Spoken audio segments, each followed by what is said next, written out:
So now I want to dig into these tweets because leading into you, I read off that the president was reacting to hearing Jay Powell, what was coming from Jay Powell out in Jackson Hole. He was saying the Fed's doing nothing. He questioned who's our bigger enemy, Jay Powell or Chairman Xi. He has moved on to more tweets, and what he has just tweeted is on our American companies. I'll read them as we put them on the screen so I know which one we have here. Our great American companies, he just tweeted, are hereby ordered to immediately start looking for an alternative to China, including bringing your companies home and making your products in the USA. I will be responding to China's tariffs this afternoon. And as I mentioned, he had touted that there would be some sort of announcement coming from the White House this afternoon. And it sounds like that is the direction we should expect it. Chris, your thoughts? Well, you know, we're just all learning this at the same time, but the best I can tell, the American president can't order U.S. companies how they're going to do their sales or where they're going to have their supply chains.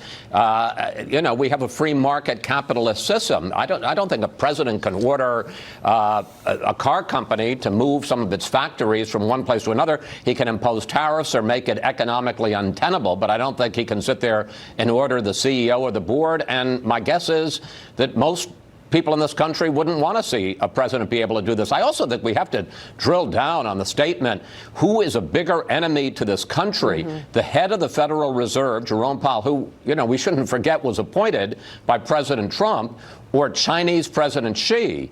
Who he's called a friend. Who he's called a friend and says he has a good relationship. Right, exactly. You know, it's interesting because all of this comes amidst obvious concern and legitimate concern about the strength of the economy and whether or not we're headed for a downturn. No signs yet of a recession, but certainly signs of a slowdown in growth.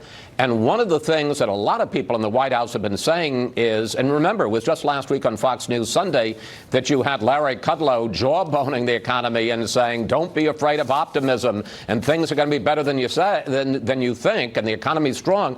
When you have the president of the United States sort of flailing around this way and ordering companies to move back to the U.S. and saying that the head of the Federal Reserve is an enemy of the country, is that going to create more consumer confidence about the state of the economy or not? It's creating more uncertainty in the market, Chris. I'll show the big board. You've got it down on the bottom of your screen there. We've been on Dow watch since those retaliatory tariffs from China were announced pre-market this morning. And the Dow on these tweets from the president is taking a sharp turn lower, now down 335 points.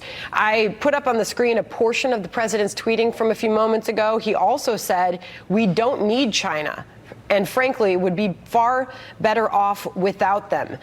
I go through the tweets and digging in even deeper. He says our economy, because of our gains the past 2.5 years, is much capitalized, larger than that of China. We will keep it that way. Let me just tell you, Chris, this is on the heels. We just talked to Peter Navarro last hour in the 9 o'clock hour on this program. And Larry Kudlow this week has said or hinted that China was going to be coming to Washington to meet with the Trump administration, to meet with the president over making a deal. So what do these tweets tell us about the state of negotiations with President Xi and China? Well, obviously not good. And you know, I know that Peter Navarro was on. He was here in the studio. One of the great things about working in the Fox Bureau is you never know who's going to be walking down the hall. And I talked to Navarro myself, and he said exactly the same thing, that talks with China are on track, not saying that there's going to be an agreement anytime soon. And he said, you know, we fully expected that they were going to retaliate with their $75 billion in American goods, that they'll have tariffs on them.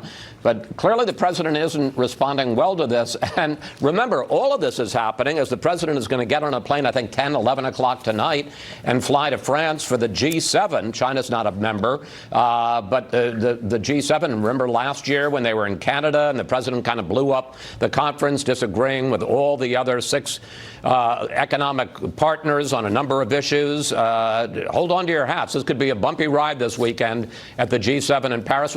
And, which leads me to a very good tease, we're going to have a live report from the G7 on Sunday on Fox News Sunday. We're also going to have an interview with a top White House official about all of that. So there are going to be a lot of interesting developments on the U.S. and global economy over the course of the next 48 hours. Certainly. Dow off 350 points right now. Chris, we will certainly be watching Fox